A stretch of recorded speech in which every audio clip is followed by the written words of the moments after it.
మీరు తీసుకునే అదే మందులు, అదే నాణ్యమైన మందులు, కానీ సగం ధరకే. అవును, మెడ్ప్లస్ బ్రాండ్స్ పై 50 to 80% తగ్గింపు. హలో నమస్తే, నా పేరు doctor Suresh Kumar Panaganti, paediatric intensivist, head of the department paediatrics, Yashoda hospitals, Hyderabad. పిల్లల్లో పేగుల యొక్క హెల్త్ లేదా గట్ హెల్త్ గురించి మనం తెలుసుకుందాం. మన శరీరంలో బ్రెయిన్లో ఎలాగైతే న్యూరాన్స్ అనేవి ఉంటాయో, మన గట్ లేదా పేగులలో ప్రోబయాటిక్స్ అనేవి ఉంటాయండి. దాంట్లో కొన్ని లక్షల కొద్ది ప్రోబయాటిక్స్ అంటే మంచి బ్యాక్టీరియా ఉంటాయి.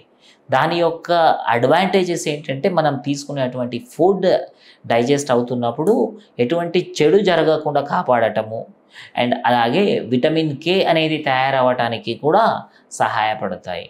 సో ఈ ప్రోబయాటిక్స్ అనేవి ఎక్కడి నుంచి వస్తాయి, ఎలా వస్తాయి? మనం నార్మల్గా తీసుకునేటువంటి పెరుగు ఏదైతే ఉందో అది కూడా ఒక ప్రోబయాటికే.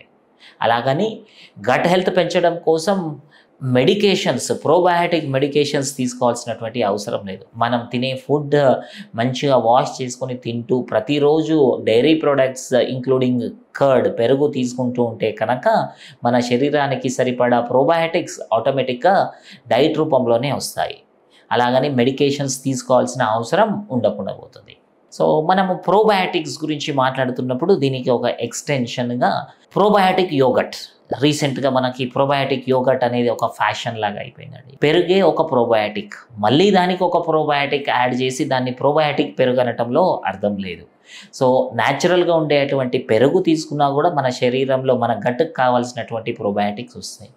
కొన్నిసార్లు మాత్రం పిల్లలు ఫ్లేవర్డ్ యోగట్ అంటే కేవలం పెరుగు తినడానికి ఇష్టత చూపించకపోతే కనుక దానికి ఫ్లేవర్ యాడ్ చేసి ఇస్తే వాళ్ళకు ఏదో ఒక రూపంలో ప్రోబయాటిక్ ఇవ్వటం కుదురుతుంది. కాబట్టి అటువంటి పరిస్థితుల్లో మాత్రమే ఫ్లేవర్డ్ యోగట్ లేదా ప్రోబయాటిక్ కర్డ్ ఇవ్వటంలో అర్థం ఉంది.